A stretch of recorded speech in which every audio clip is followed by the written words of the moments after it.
Peraturan perundang-undangan yang dibentuk serampangan menurut saya hanya akan membahayakan kehidupan bernegara, merusak relasi antara pembentuk peraturan perundang-undangan dengan rakyat yang diwakilinya. Itu sebabnya secara konstitusional dibentuk mekanisme pengujian formil yang dapat membatalkan sebuah peraturan perundang-undangan yang menyalahi prosedur pembentukannya. Dengan demikian, publik luas terlindungi dari peraturan perundang-undangan yang berbahaya. Dalam bahasa keterangan ini saya menyebutnya legislatif leviathan.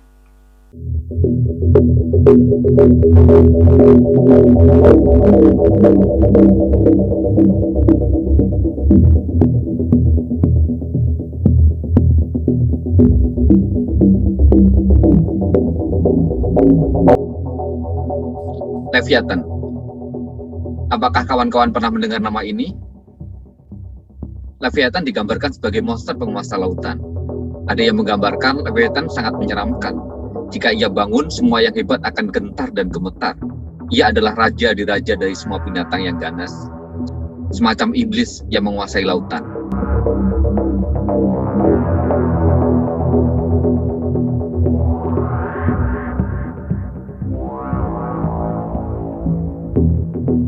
Menjadi menarik ketika kemudian Leviathan disandingkan dengan legislatif. Ketika mendengar legislatif Leviathan disebut, saya membayangkan sebuah undang-undang yang memiliki daya rusak atau dalam tanda kutip jahat.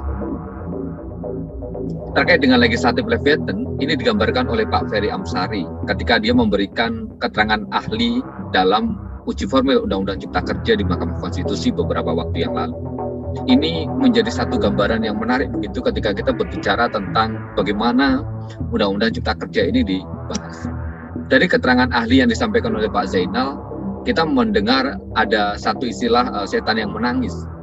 Dan kemudian jauh sebelumnya kita mendengar bagaimana Bung Said Iqbal mengatakan bahwa Omnibus Law ini ibarat Dracula bisnis.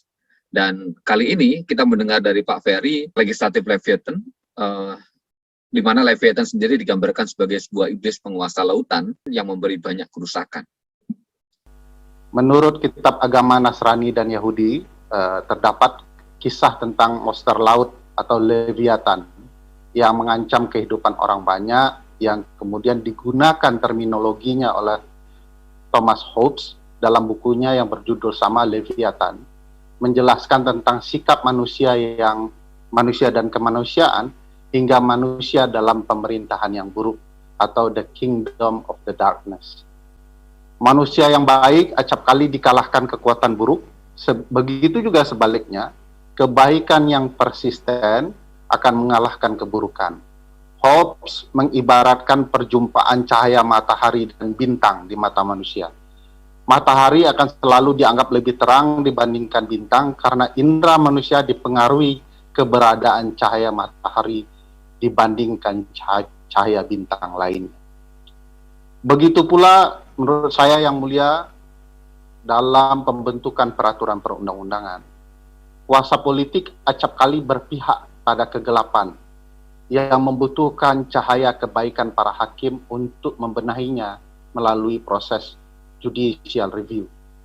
Namun, bukan tidak mungkin peradilan dapat bersekutu dengan kegelapan dan membiarkan undang-undang yang dibentuk secara serampangan atau cacat prosedur pembentukan dan materi muatan akhirnya memiliki kekuatan hukum untuk diterapkan. Akibatnya, nilai-nilai konstitusi menjadi terabaikan. Tentu saja kondisi tersebut merugikan lembaga legislatif dan partai politik karena kehilangan kepercayaan publik terhadap sistem perwakilan dan kepartaian. Partai, menurut Gary Cox dan Matthew McCabbins dalam bukunya berjudul Legislative Leviathan, Party Government in the House, ya, menjelaskan bahwa partai cenderung melakukan koalisi prosedural semata untuk memenangkan kekuasaan dibandingkan memastikan koalisi itu memperjuangkan kehendak rakyat dalam mekanisme perwakilan, baik dalam pembentukan undang-undang maupun kemudian menjalankan aspirasi publik yang lainnya. pembentukan undang-undang yang jauh dari kepentingan konstituen dan lebih mengutamakan kepentingan politik dan uang itulah yang membuat undang-undang menjadi monster atau legislatif leviathan itu. Termasuk salah satunya menurut ahli dalam pembentukan Undang-Undang Nomor 11 Tahun 2020 tentang Cipta Kerja yang dikenal sebagai model atau teknik Omnibus Law. Kawan-kawan, itu tadi adalah keterangan dari Pak Ferry Amsari yang saya ambil dari YouTube Mahkamah Konstitusi. Tentu saja secara lebih lengkap dari apa yang disampaikan oleh Pak Ferry, kawan-kawan bisa langsung merujuk ke YouTube Mahkamah Konstitusi. Di dalam video ini saya hanya mengambil poin-poin yang saya rasa penting untuk memberikan pemahaman kepada kita semua tentang bagaimana sesungguhnya Omnibus Law digambarkan oleh para ahli. Teman-teman, selain soal legislatif leviathan yang tadi sudah dijelaskan, Pak Ferry Amsari juga menjelaskan bahwa pembentukan undang-undang dengan metode Omnibus Law tidak dikenal di Indonesia. Artinya kalau dia tidak dikenal di Indonesia dan kemudian undang-undang ini dibuat dengan mekanisme Omnibus Law, maka sejatinya ini adalah penyelundupan hukum begitu. Oleh karena itu, secara kasat mata kita mestinya bisa dengan mudah mengatakan bahwa ini adalah undang-undang yang ilegal, undang-undang yang semestinya dibatalkan. Apa sesungguhnya Omnibus Law itu dan kenapa pula dapat disebut sebagai legislatif leviathan atau monster legislasi itu?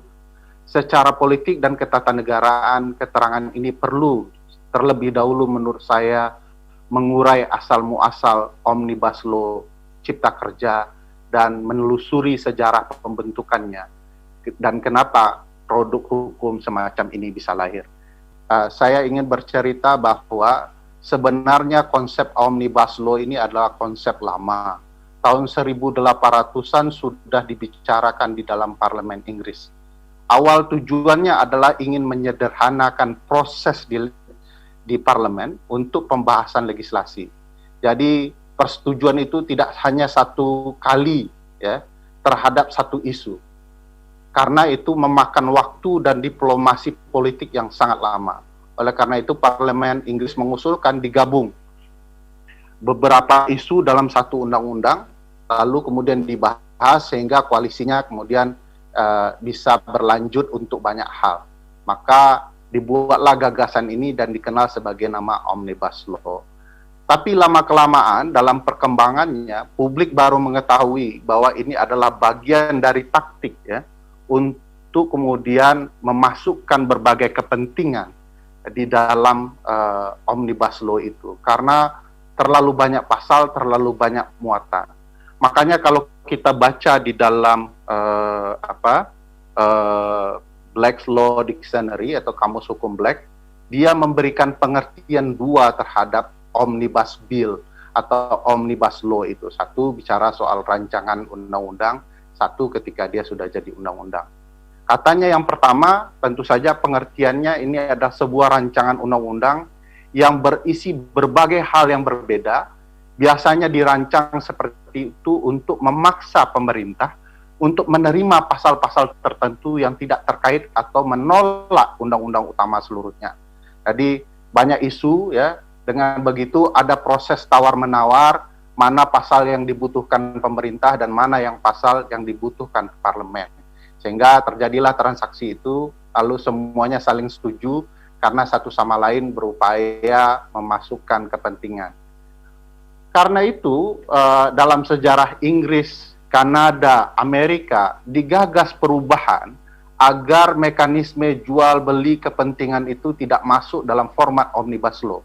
Lalu sebagian besar kemudian mencoba mewujudkan untuk mengubah konsep itu dari membuat undang-undang masif yang besar dengan berbagai isu, dengan membuat undang-undang yang besar tapi hanya satu isu.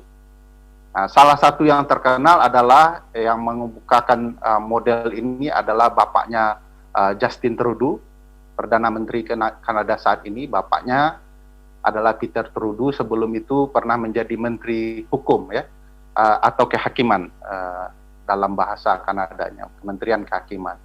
Dan dia menggagas untuk menyatukan, membuat Omnibus Law, syaratnya hanya satu tema. Tidak boleh tema yang lain, tidak boleh beragam isu dimasukkan ke dalam undang-undang.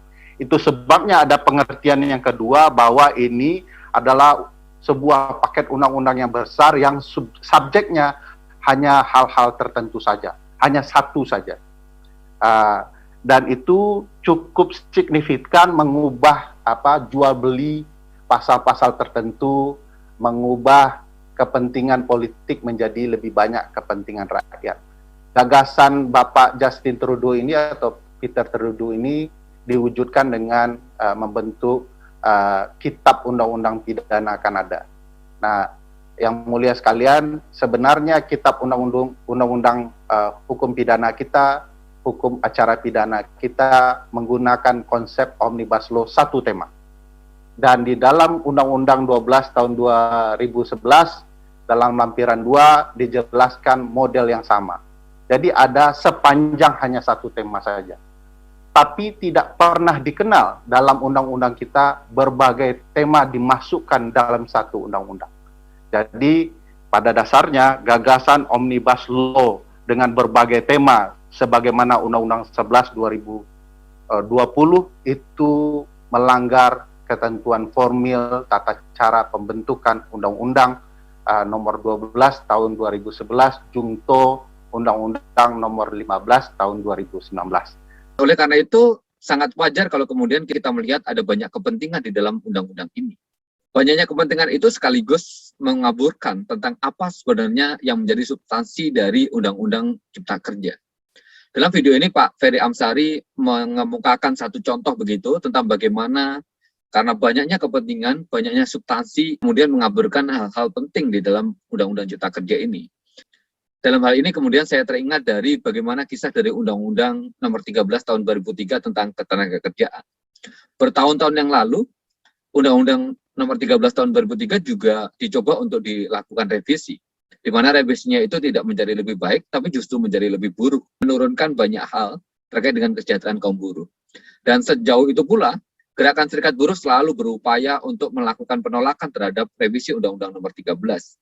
Serikat Buruh melakukan aksi besar, melakukan kampanye, dan kemudian melakukan berbagai upaya yang bisa dilakukan untuk memastikan agar revisi ini tidak dilakukan. Belakangan, Undang-Undang nomor 13 tahun 2003 itu juga masuk menjadi salah satu bagian yang di-omnibus law-kan. Ketika kemudian Undang-Undang nomor 13 2003 juga masuk dalam mekanisme Omnibus Law, kita menyaksikan sendiri bagaimana revisi yang berkali-kali dicoba dan kemudian bisa digagalkan itu dengan mudah melenggang kangkung dengan mekanisme Omnibus Law. Ini menegaskan kepada kita bahwa apa yang disampaikan oleh Pak Ferry Amsari ini menjadi relevan begitu. Pak Zainal Arifin Mokhtar sudah menjelaskan tadi bahwa aneh sekali kalau kemudian di dalam revisi Undang-Undang P3K atau Undang-Undang Pembentukan Peraturan Perundang-undangan yang baru, yaitu Undang-Undang 15, malah tidak dimasukkan konsep ini kalau betul-betul menginginkan konsep ini ada. Kecurigaan yang sama dijelaskan oleh Glenn Krutz bahwa katanya Omnibus Law itu adalah taktik, ya, menggunakan teknik Omnibus Law sangat kuat karena dapat membuat para pemimpin mengalihkan fokus kontroversial kepada isu-isu yang dinikmati dan didukung publik secara luas.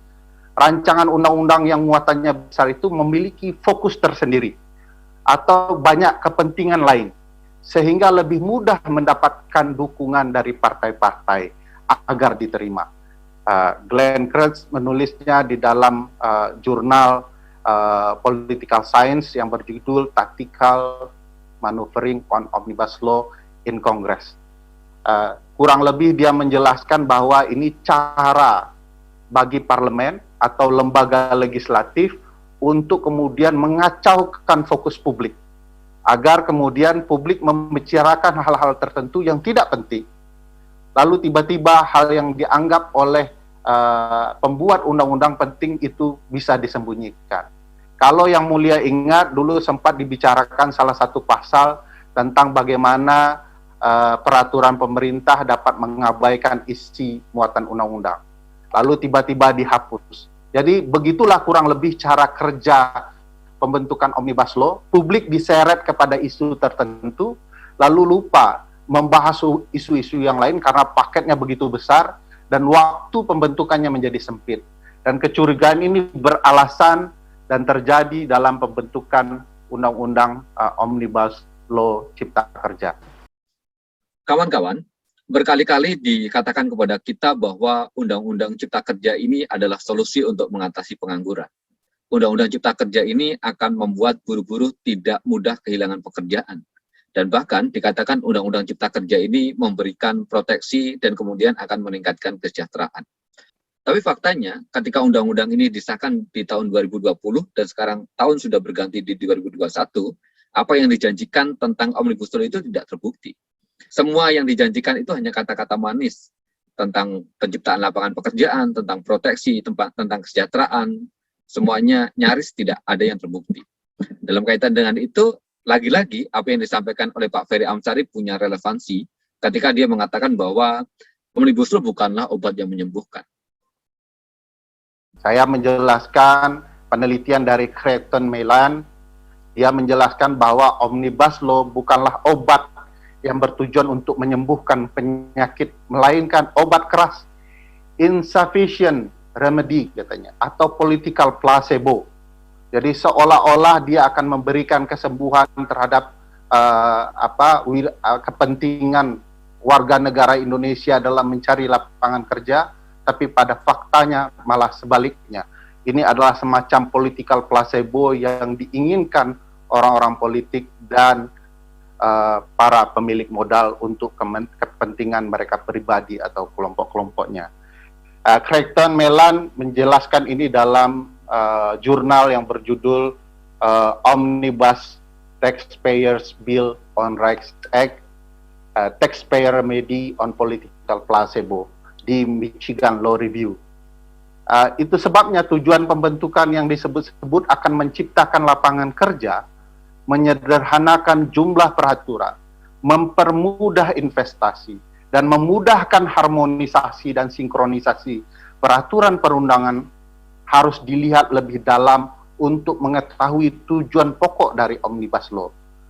Presiden Jokowi pernah menyampaikan bahwa dia ingin menyederhanakan undang-undang.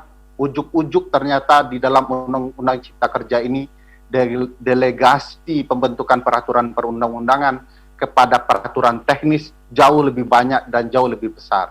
Jadi tujuannya sudah bisa dipastikan bukan untuk menyederhanakan peraturan perundang-undangan, malah menciptakan peraturan perundang-undangan yang jauh lebih rumit. Kalau kita lihat, yang mulia sekalian, ada sebuah penelitian yang menarik menjelaskan, dilakukan seorang guru besar di Inggris, namanya Sol Picciotto, namanya Itali, tapi dia adalah guru besar di salah satu kampus besar di Inggris. Dalam bukunya berjudul Regulating Global Corporate Capitalism, dia menjelaskan negara-negara sekarang didorong untuk membuat peraturan perundang-undangan agar menciptakan peraturan persaingan yang sehat dalam bisnis. Tapi ternyata yang terjadi malah sebaliknya. Peraturan perundang-undangan itu membuat timbulnya persaingan bisnis antar negara. Negara-negara saat ini semacam lapak dagang. Dengan membuat peraturan, mereka akan seolah-olah berteriak kepada pembuat atau pemilik modal bahwa negara kami sudah bisa dimasukkan atau dimasuki investor dengan kemudahan yang ada melalui peraturan-peraturan yang ada, sehingga Anda kalau berinvestasi di negara saya akan lebih menguntungkan dari negara lain dengan kemudahan-kemudahan ini.